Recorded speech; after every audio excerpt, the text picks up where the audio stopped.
Hey, what's happening, everybody? Monday, April 7th, 2025. My name is Kevin Smith. Thank you all so much for tuning into Loud Majority Live. We got a jam-packed show for you guys today. Obviously, if you turn on the TV, the world is ending. If you turn on the TV, the world is coming to a halt. Nobody has any idea what is going on the television. I'm going to explain to you exactly what is going on. I'm going to explain to you exactly what is going on as the markets continue to tumble all over the world. All over the world due to Donald Trump's tariffs. Now, what does this mean for you? What does this mean for the global economy? These are very serious questions, and I want to be clear. I want to be very, very, very clear with you. The market going down is bad. The market going down is not good. However, the question is going to be, how long can we sustain it? What do we need to do? What will the later impacts be?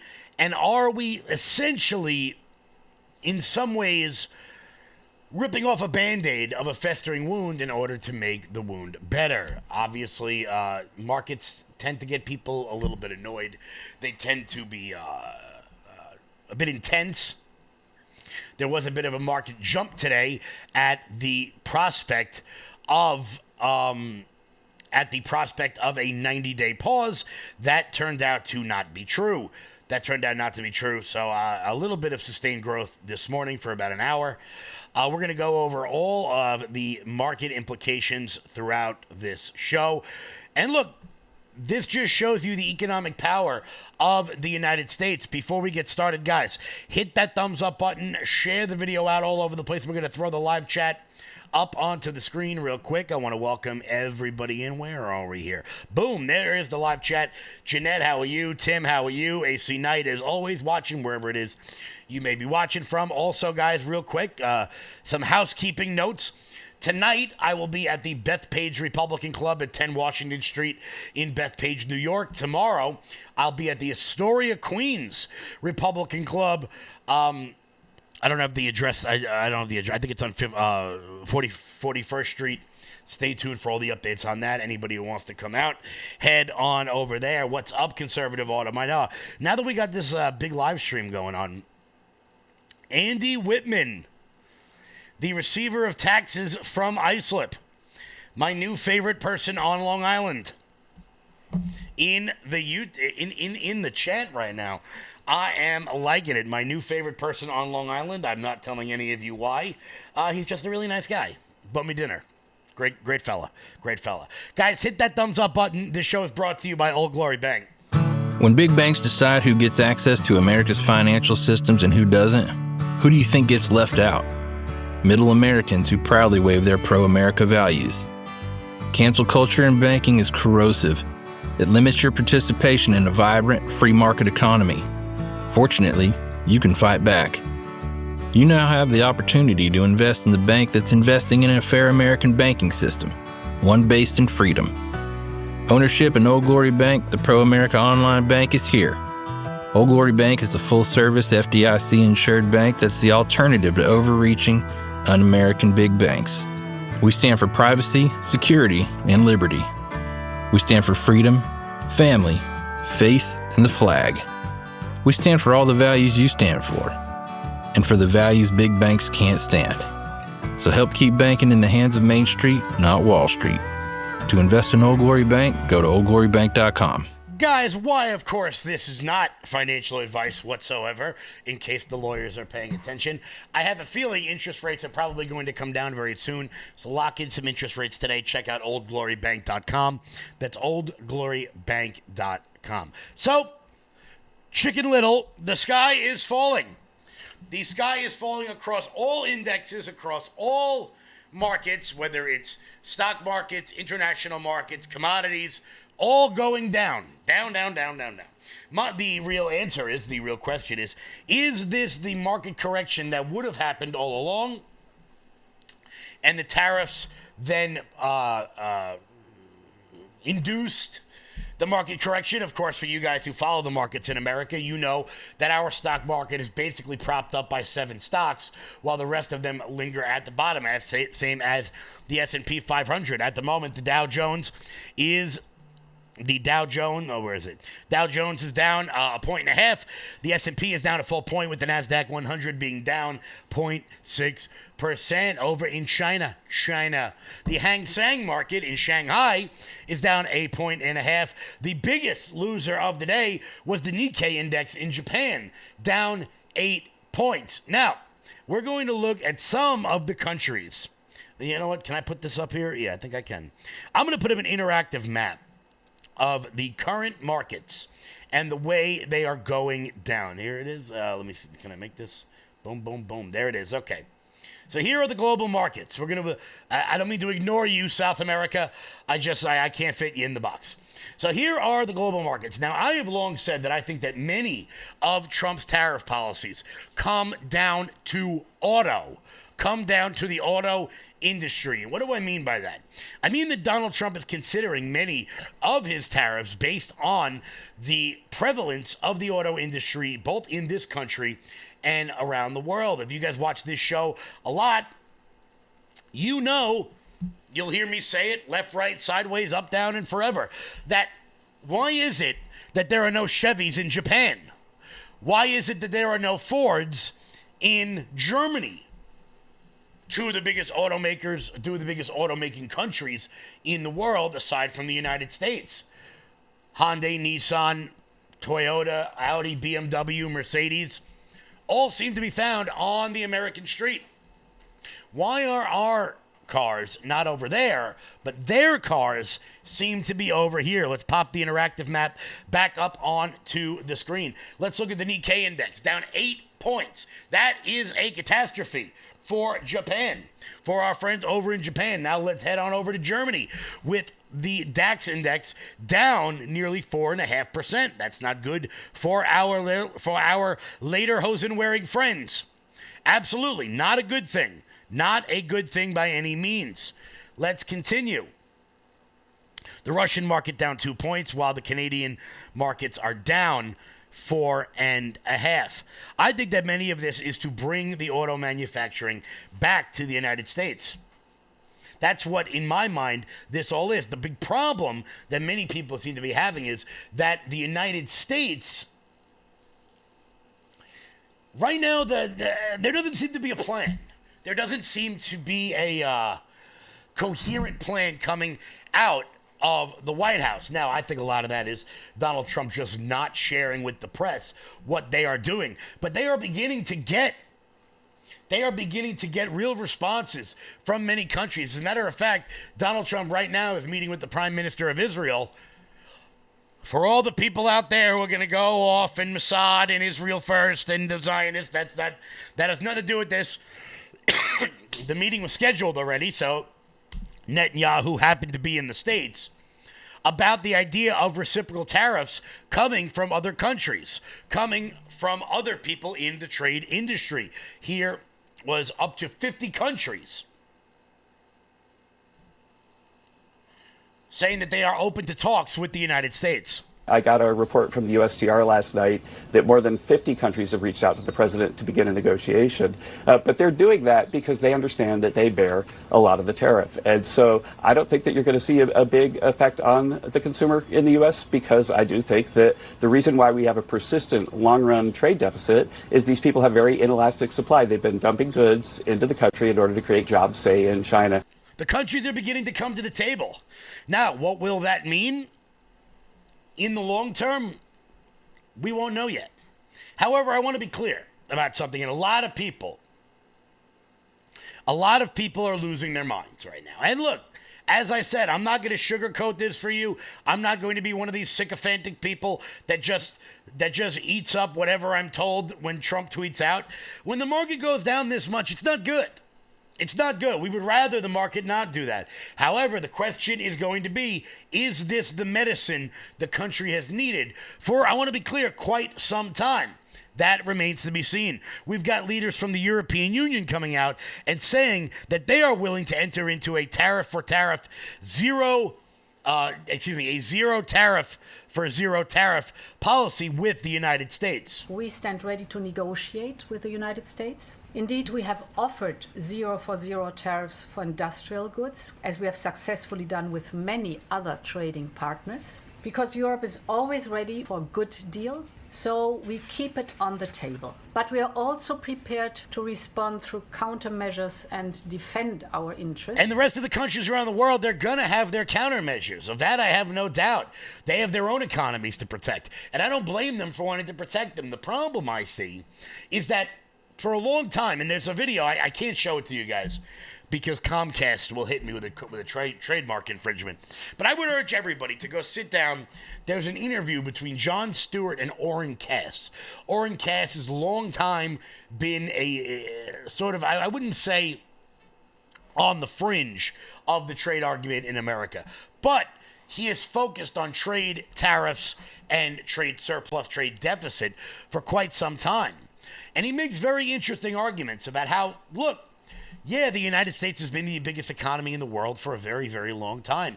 And because of that, we have been able to exert influence over many of these countries for quite some time. The difference now is, what are we getting for that trade surplus or deficit? It was different in the 1950s, in the 1960s, even into the 1970s. Coming out of World War II, America was the only functioning economy in the world.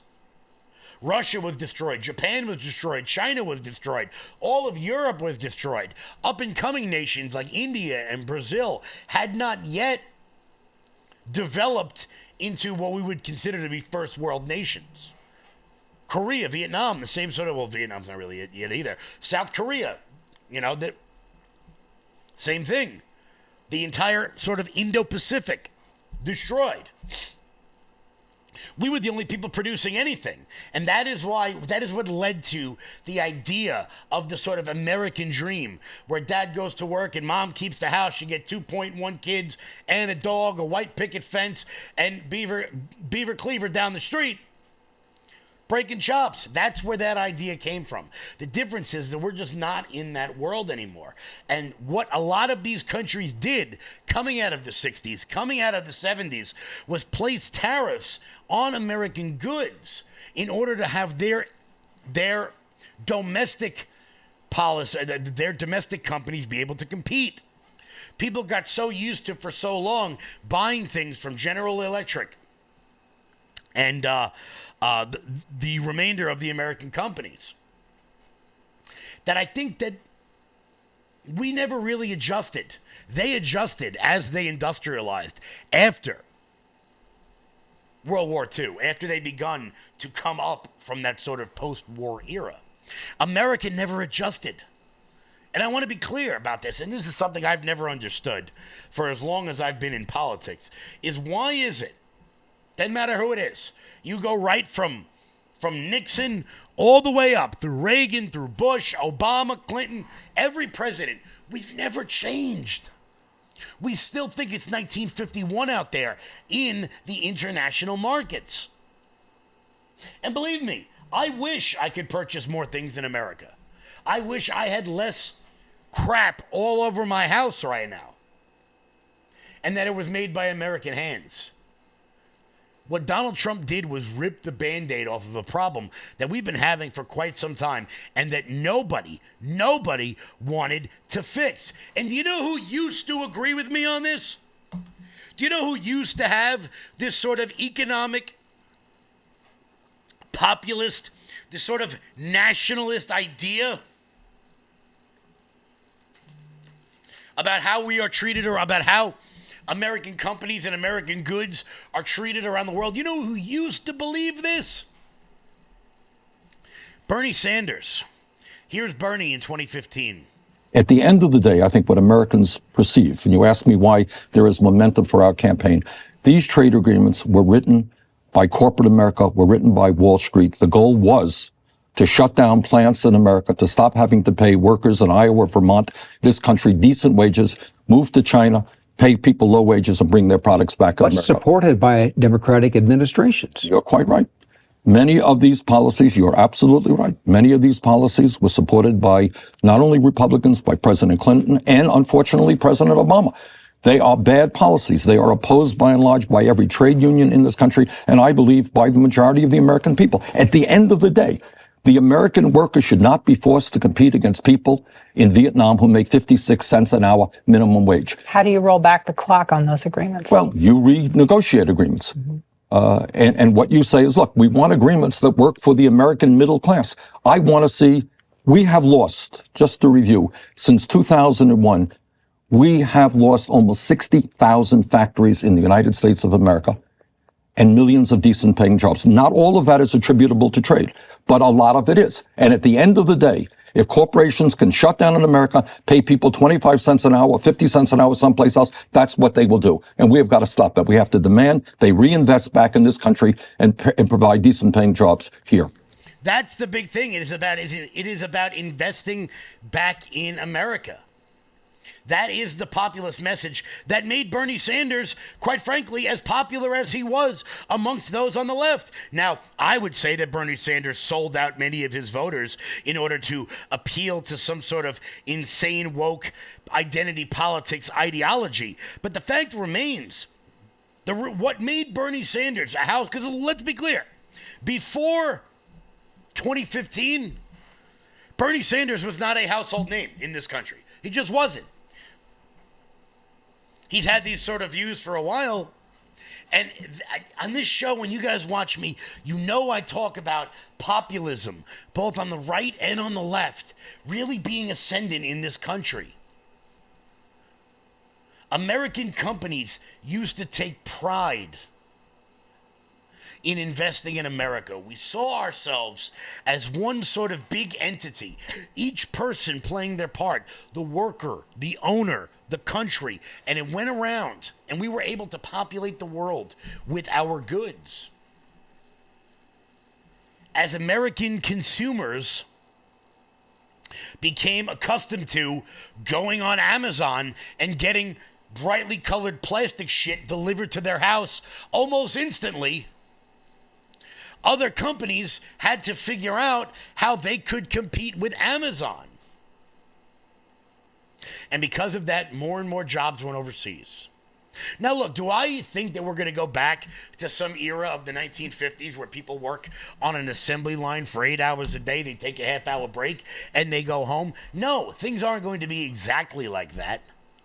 But as globalization has come up, all anyone has to do is go on YouTube and look up videos of sweatshops in China or Foxconn or any of these global entities that have been making so much money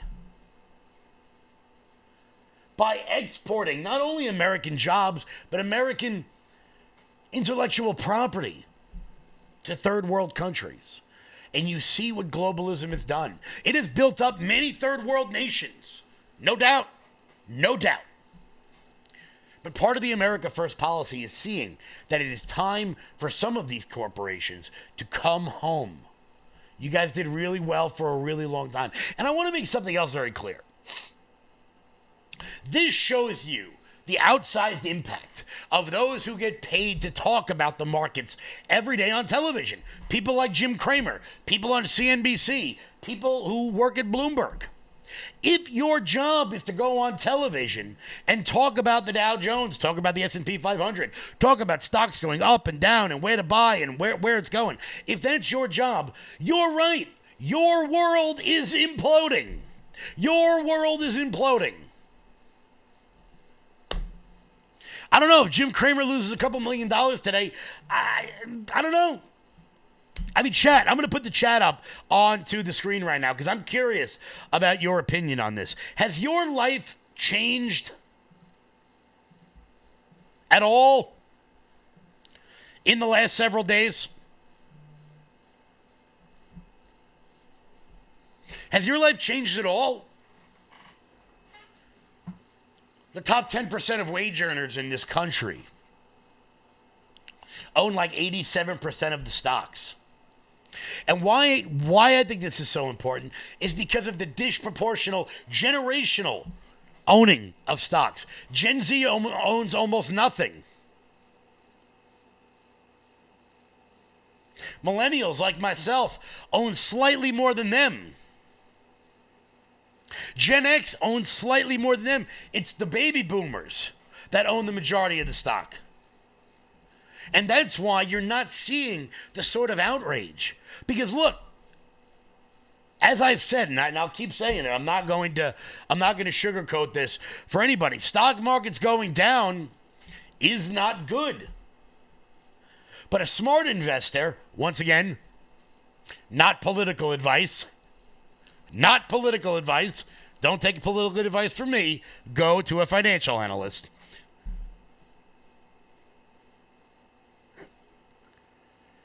Wait a day or two, and then buy in. If I were giving advice, which I'm not doing, that's what I would do. I would wait a couple of days, and I would buy back in. Now, not everybody is hemming and hawing, hooting and hollering over this. Some people are coming out and defending the policy. One of them, of course, is Mr. Wonderful, Kevin O'Leary.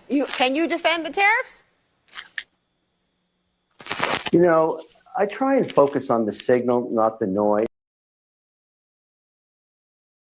And if you don't like them 12 years ago, you don't like them now, and I get it. I completely get it. But that's not the issue. Let's talk about the situation here.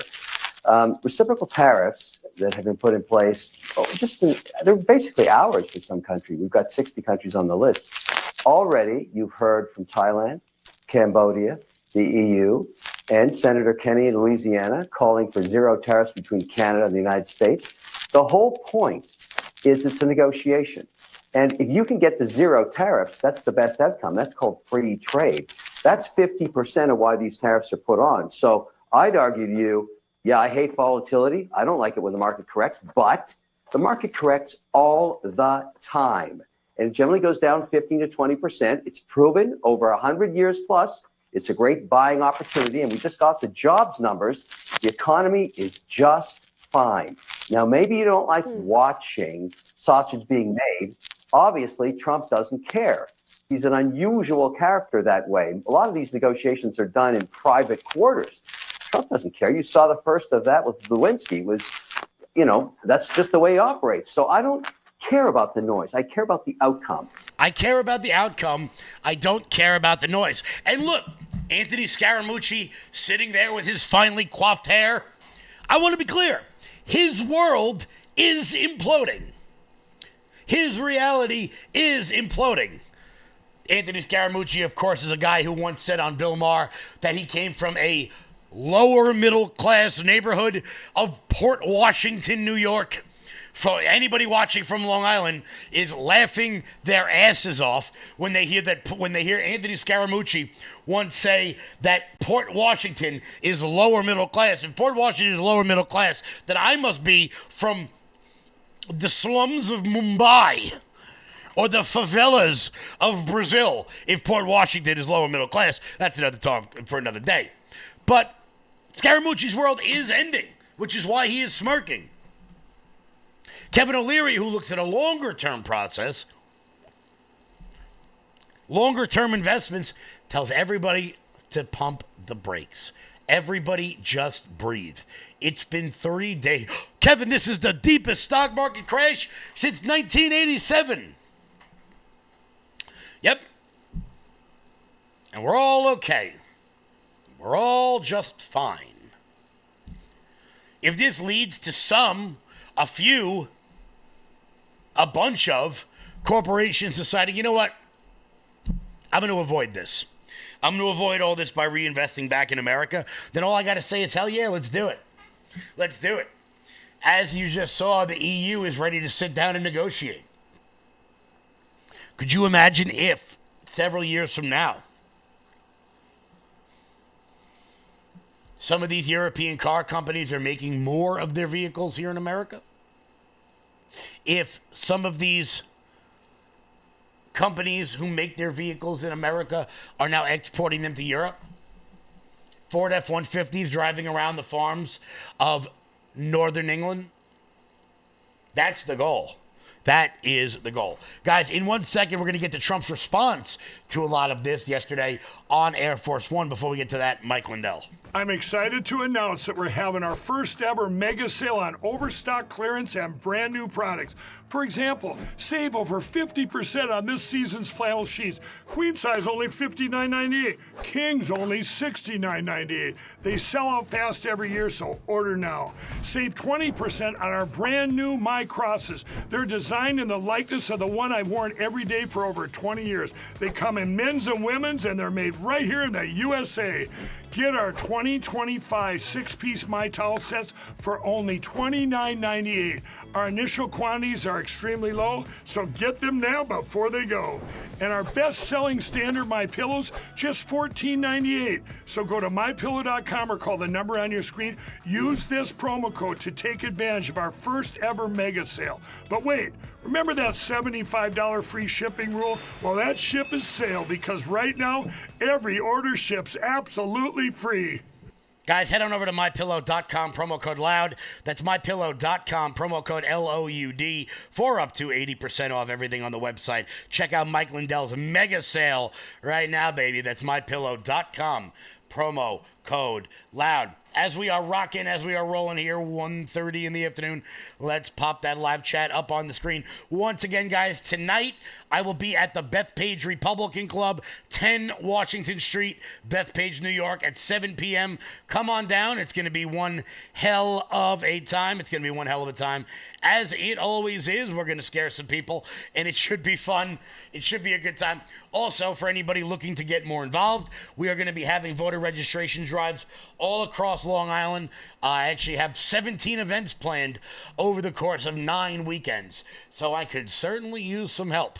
Tomorrow, I'll be at the Astoria Queens Republican Club on 41st Street in Astoria. Come on down for that. That starts at 7 p.m. Guys, hit the thumbs up button wherever you are watching from. It really does help the show grow. Feel free to tag a friend in the chat if you would like to. If you think that this information is valuable, make sure to tag a friend. So here was Donald Trump's response yesterday on Air Force One, continuing to play hardball.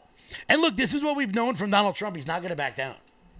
He's not going to get wishy-washy on the stuff that he believes in.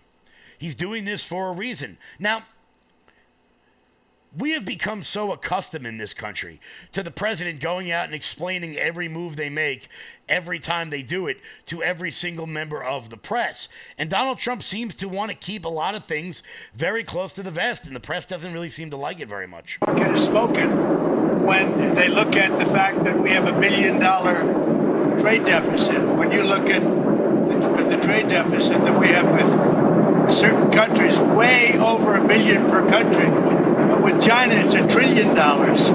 And we have to solve our trade deficit with China. We have $1 trillion trade deficit with China. Hundreds of billions of dollars a year we lose with China. And unless we solve that problem, I'm not going to make a deal.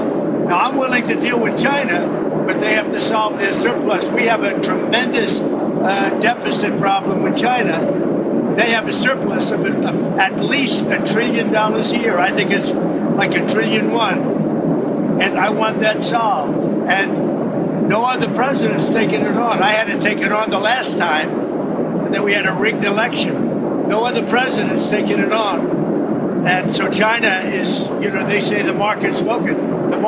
China is right now taking a big hit because everyone knows we're right.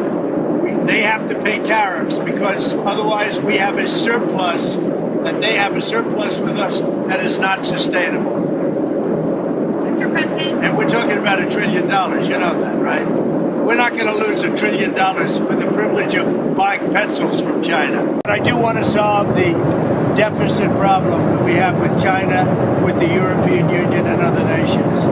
And they're going to have to do that. And if they want to talk about that, I'm open to talking. But otherwise, why would I want to talk?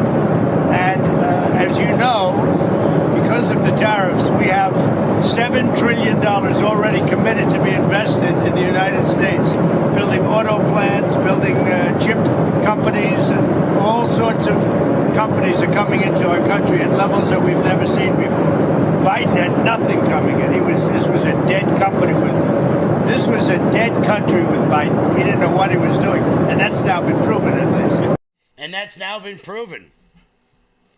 So Donald Trump's not playing games here. Not playing games at all. Actually, at the moment, it looks like President Trump is welcoming Prime Minister Netanyahu to the White House. Let's throw it over to Fox now. Give me 1 sec.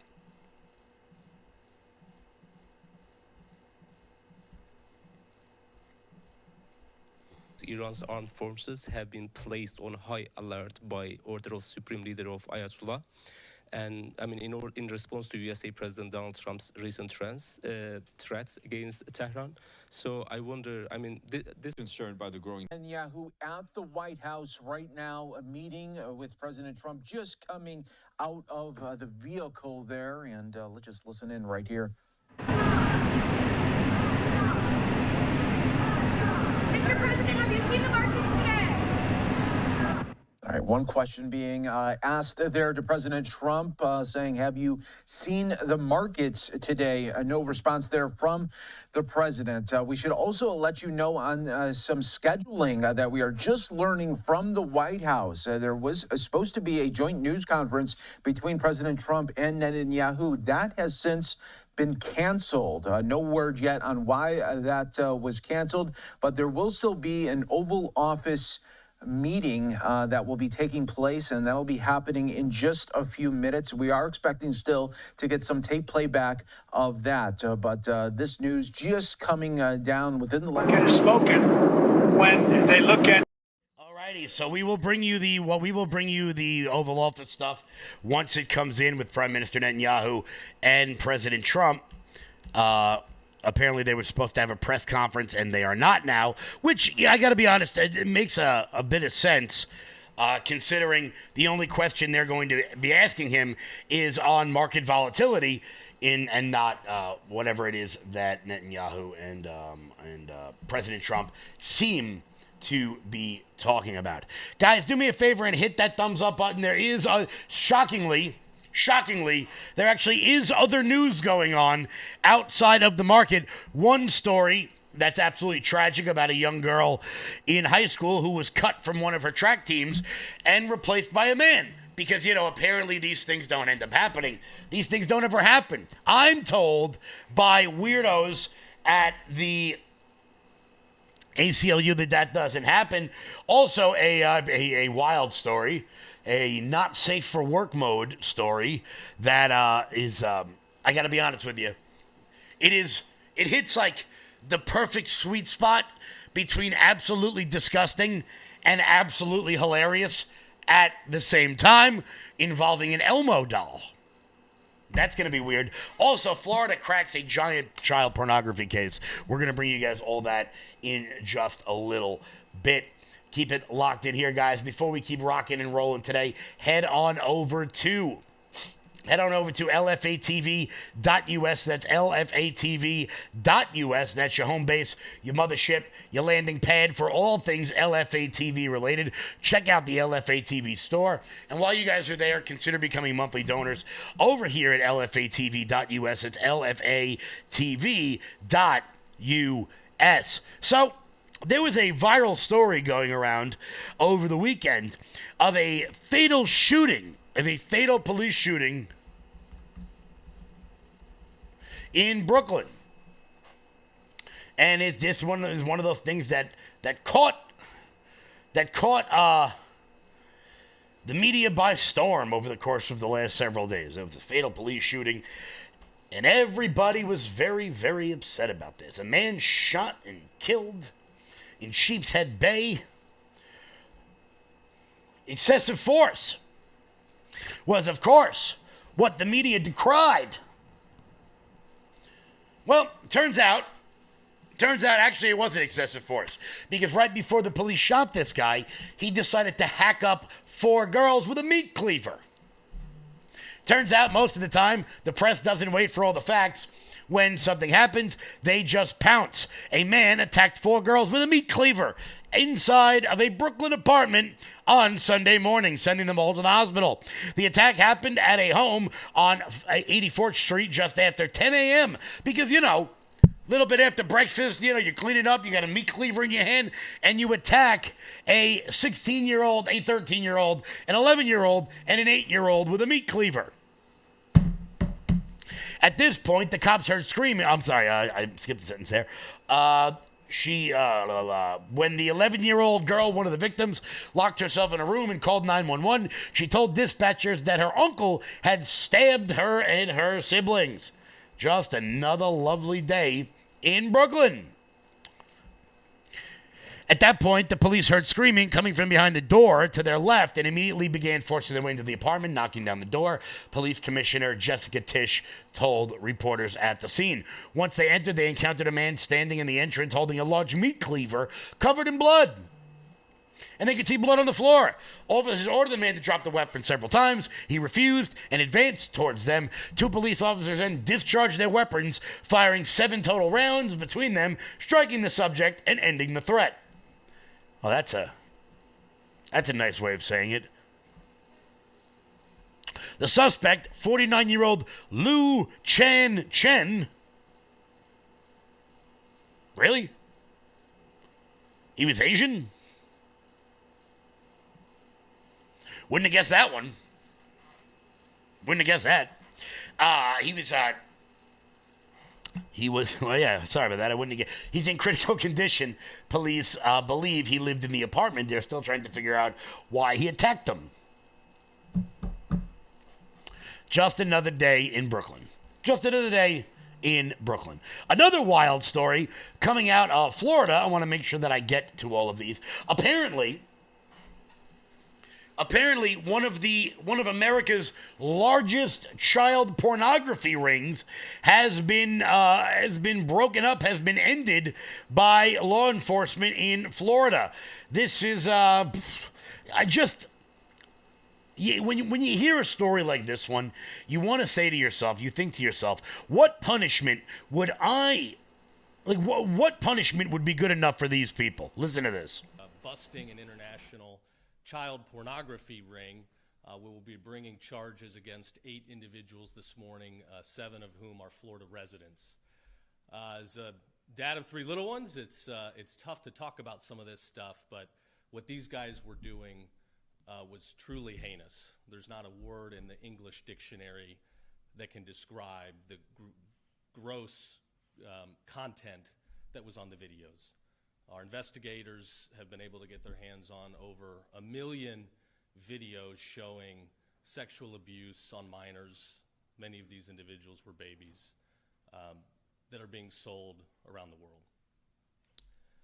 The 2023 National Center for Missing and Exploited Children reports over 36 million instances of suspected child sexual exploitation and over 100 million files related to child sex abuse material. And that's only what's getting reported. This continues to be a problem in our country, in our state. Protecting our kids is not an easy task to begin with, and today, with the access to the internet and social media, it allows these sick predators to more easily get access to our kids. And as I've said, my first 5-6 weeks on the job here, that's going to be a major priority for my office. Apparently that is incredibly low, but I don't know why it is. But 1 million files of graphic child pornography discovered in the state of Florida. This is one of those times where I wish, sometimes, sometimes I'm happy we live in a country that doesn't allow things like cruel and unusual punishment, but then I see things like that and I think to myself, maybe we should do something cruel and unusual to these people. Maybe we should. What would be the worst thing that would happen? What would be the worst thing that would happen? So it's very good that we are starting to crack down on these sort of things. As I said, Arrow Pink's got it right. Send them to El Salvador. Oh yeah. I wonder what the hombres would do to them if they got their hands on them in that incredibly graphic El Salvadorian prison. I wonder what would end up happening to them. Once again, wait a minute. Do we have it? Hold on. Yes, we do. Actually, we do have it, and it's going to be louder. Here it is.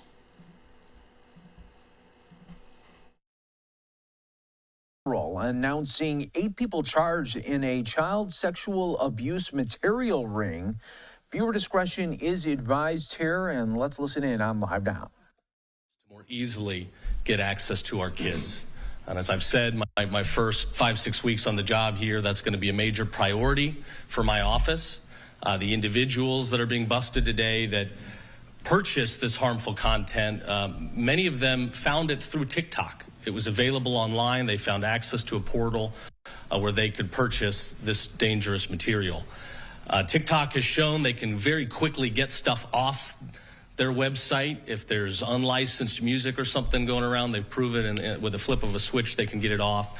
And it's taken too long for them to get some of this pornographic material and avenues to purchase harder, more gross content.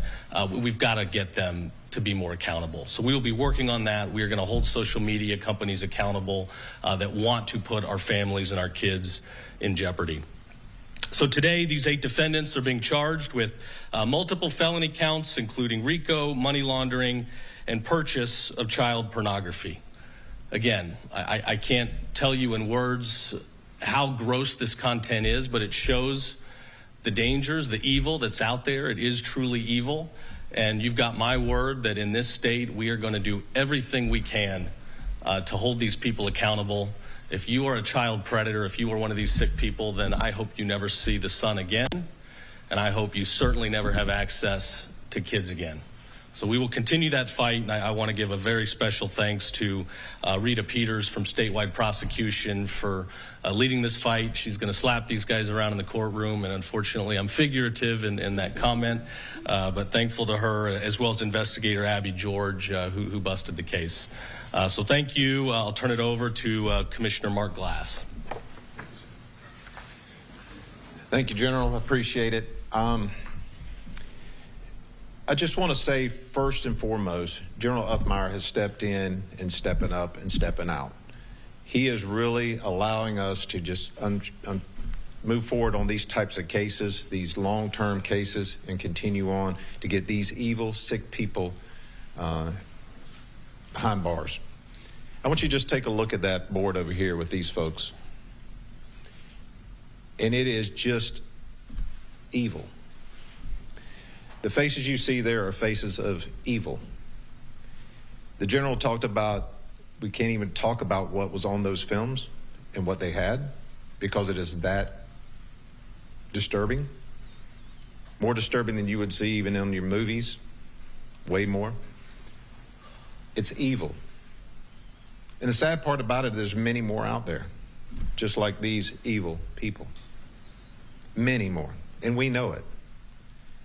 And through the hard work and dedication of multi-agencies, such as HSI with DHS, our task force agents from multiple agencies across this Tampa Bay area. And I could keep playing that because it's gonna keep going. It's a larger press conference, and I wanted to make sure that I got to. But first off, what is going on in Florida? Both from the predator perspective and from the awesome attorney general perspective. Whether it's Pam Bondi, Ashley Moody, whoever this guy is, are they just turning out good attorneys general out there in the state of Florida? I don't know. They seem, maybe it's because they have good leadership at the top that is actually allowing their attorneys general to get the job done. The press, it looks like they are beginning to gaggle inside of the White House. Oh, no, that's going to come at 2 o'clock. So that will not be in this hour. Unfortunately. Guys, do me a favor and hit that thumbs up button. Share the video out all over the place. Also, guys, do me a favor. Head on over to loudmajorityusa.com. That's loudmajorityusa.com. Sign up for our newsletter. Check out the show. We actually just got something really cool. The boss just made this. The boss over here just made this. You guys might want to check this out. The Gulf of America bucket hats, baby. Oh, yeah. Pick those up, loudmajorityusa.com. That's loudmajorityusa.com. Sign up for the newsletter over there. Check out the shop. Of course, there is a whole slew of other good stuff over there. You can get your Doge hat. You can get your Make Easter Great Again. I love, this is my favorite one, if I'm being honest. This is my favorite one, if I'm being honest with you. The MAGA Dare shirt. Dare, of course, being the class that we all took in elementary school and followed to an absolute T. Nobody lied to their Doge office, to their Dare officer, right? Everybody, hello. So guys, go to loudmajorityusa.com. That's loudmajorityusa.com. Sign up for the newsletter. Check out our shop, and for anybody who picks up anything today, you will get a free Loud Majority USA decal in the mail with your order. So guys, go to loudmajorityusa.com. So last week we heard from a lawyer for the ACLU, the American Civil Liberties Union. Now, this mentally ill person tried to tell us that there are actually no instances whatsoever happening anywhere around the country of men taking away opportunities from women in sports. That's what we were told by a nefarious ACLU lawyer who, of course, himself is mentally ill, or herself, whatever the hell he is. Except for the fact that we've had people like Paula Scanlon on this show, except for the fact that we've had people like Caitlin Wheeler on this show, all people who have had to live and operate under the insanity that is men in women's sports. Well, here's a high school girl who actually got cut from her high school track team so that they could keep a place on the team for a guy. Check this out. Good morning, members of the committee. My name is Taylor Starling. I'm 16 years old and I attend Martin Luther King High School. I have a 4.0 GPA, serve as vice president of my junior class, and volunteer with National Women's Charity League, and lead as captain of my school's cross-country and track and field teams. I was removed from my varsity girls team and replaced by a newly eligible male transfer student who received favorable treatment. I worked every day during summer with my team and into the school year 6 days a week, waking up at 5 a.m. to attend morning practices and staying at school until 4:45 each day. My goal was to attain a varsity spot on my school's Division I CIF team. Not an easy feat, but one I accomplished. Since the start of the season in August, I ran in every varsity race. In late October, the male transfer student was given my spot after not being held to the same strict team requirements as me and the rest of the girls. He did not have to attend practice while my team and I were running 7 miles a day together. After having my spot taken away from me that I earned, I missed out on running with my varsity team in one of the top cross-country invitationals of the season. As a result of this unfair treatment, my teammate Caitlin and I wore shirts that said "Save Girls Sports" and stated that boys and girls are different. It's common sense. XX does not equal XY. This is not hateful or unkind. This is reality. However, our athletic director made me remove my shirt and told me it was like wearing a swastika in front of a Jewish person, and said that I would face disciplinary action if I wore it again. My Title IX and free speech rights as a female matter too. Why are girls being told that we must sit down and be quiet while boys unfairly get ahead of us in life? Why do boys not have to attend practice and make the sacrifices that us girls make in order to be scholar athletes? Just because those boys believe they are transgender. Girls matter too. Please protect us. Thank you.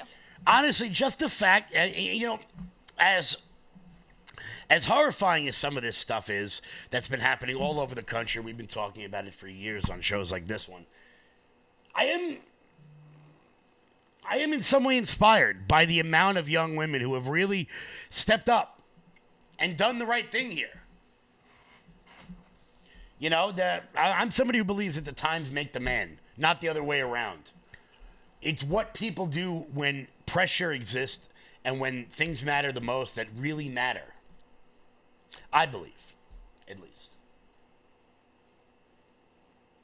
So as much as I hate the fact that these young girls have to step up and do this, it is actually inspiring to me that they are not only willing to, but they're willing to You know what? Tell some of their teachers. I mean, I want to be clear. I had no problem telling my teachers in high school exactly how I felt about almost everything. But then again, I was also a giant pain in the ass in high school, which I know that some of my teachers watch this show from high school. They won't admit it, but I know they do. I know you're out there. But I know some of you watch. So I'm sure you're getting a good kick out of that one. But it is inspiring to see so many young women who are willing to stand up for them, not only for themselves, but for their friends at a great cost to themselves. Could you imagine that?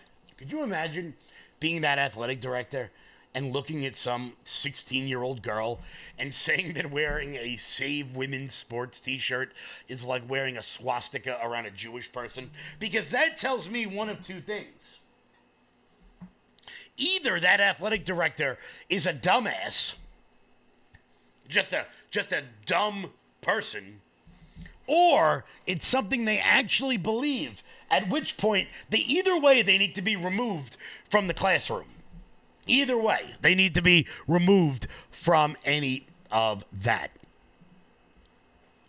But yeah, let's keep funding all of that. Let's keep funding all of that. Keep funneling money into it. We got to make sure that the teachers union protects people who lie to young girls. Absolutely incredible. Guys, I got two more stories I want to get to. One about government overreach that is not getting any attention from the state of Colorado. And I promised you a funny. I promised you all a funny, and I'm going to give you a funny. It involves an Elmo doll. Once again, this would enter into the not safe for work mode. We're going to get to that in 1 second. Before we do that, Old Glory Bank. When big banks decide who gets access to America's financial systems and who doesn't, who do you think gets left out? Middle Americans who proudly wave their pro-America values. Cancel culture in banking is corrosive. It limits your participation in a vibrant, free market economy. Fortunately, you can fight back.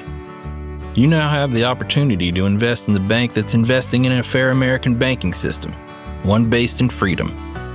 Ownership in Old Glory Bank, the pro-America online bank, is here. Old Glory Bank is a full-service FDIC-insured bank that's the alternative to overreaching, un-American big banks. We stand for privacy, security, and liberty. We stand for freedom, family, faith, and the flag. We stand for all the values you stand for, and for the values big banks can't stand. So help keep banking in the hands of Main Street, not Wall Street. To invest in Old Glory Bank, go to oldglorybank.com. Guys, support the people supporting the parallel economy by heading on over to own.oldglorybank.com. That's own.oldglorybank.com. So a new law in Colorado says that you are not allowed to own more than 4 animals at one time. I don't know about you guys. This seems like one of those things that could get real government overreachy pretty damn quick. A city in Colorado is prepared to enforce a new ordinance that could lead to the seizure of cats and dogs from residents who own over 4 pets. Now, look, I have 1 dog. I think that there are some people out there, for sure, that have like 200 cats and you need to seek mental health. You have lost the thread to reality. However, I think there is a big difference between having 200 cats and having 5 cats, okay? The ordinance approved by the city council in North Glen, located roughly 40 minutes outside of Denver, will begin enforcing the rule on August 4th. The ordinance limits 4 total animals, whether they include dogs or cats, or a combination of both. Our goal is to work with residents to ensure the compliance and education and outreach before the enforcement takes place. Similar measures have been implemented across the country. Several towns in New Jersey, for instance. I'm going to have to talk to those guys running for governor over there. Luckily, you're going to hear from all of them on this show very, very soon. There's like 250 people running for governor of New Jersey, and I'm staying as far out of that primary as humanly possible. A little bit too much government overreach over there. You know what, guys? We only have like We only have like 2 minutes left in the show, a little bit under 2 minutes left in the show. So I'm going to save that Elmo clip for tomorrow because there's something I really wanted to mention throughout the show that I didn't get a chance to mention. And it is about the way the media treats everything that happens in the Trump administration. Okay? I'm going to show you somebody. I'm going to show you a person. And I want you guys to, I don't know if you remember him or not. I don't know if you remember this guy or not. But like a week ago, him and Donald Trump, they got into a bit of a tiff, we'll say. They got into a bit of a tiff. And because of that tiff,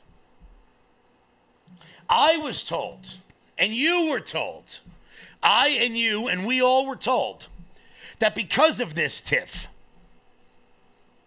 the world was going to end.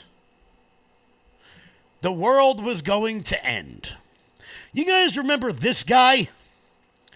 I forgot what his name is, but I remember when he was in the news every day, when it's all we could talk about, when if Donald Trump didn't do exactly what this guy wanted, when they wanted that the world was going to end, that, oh no, Vladimir Putin's going to invade Poland.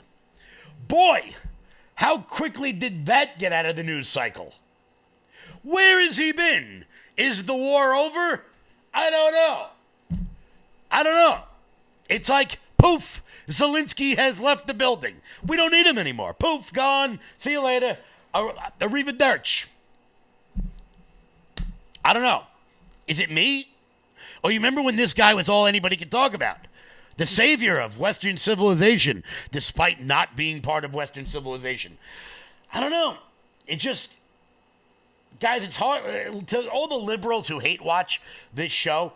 It's hard for me to take you seriously when everything is an existential crisis that is going to lead to the downfall of American society. Just like, oh, where'd Zelensky go? Poof, gone. See you later. Later, baby Z. Guys, Will Johnson is coming up right now on LFA TV, rumble.com/LFA TV. Thank you all so much for tuning in. Once again, tonight I will be at the Bethpage Republican Club. Look it up. I'll be at the Astoria Republican Club tomorrow. Look it up. It's going to be a hell of a time. Guys, I'll catch you tomorrow. Stay loud.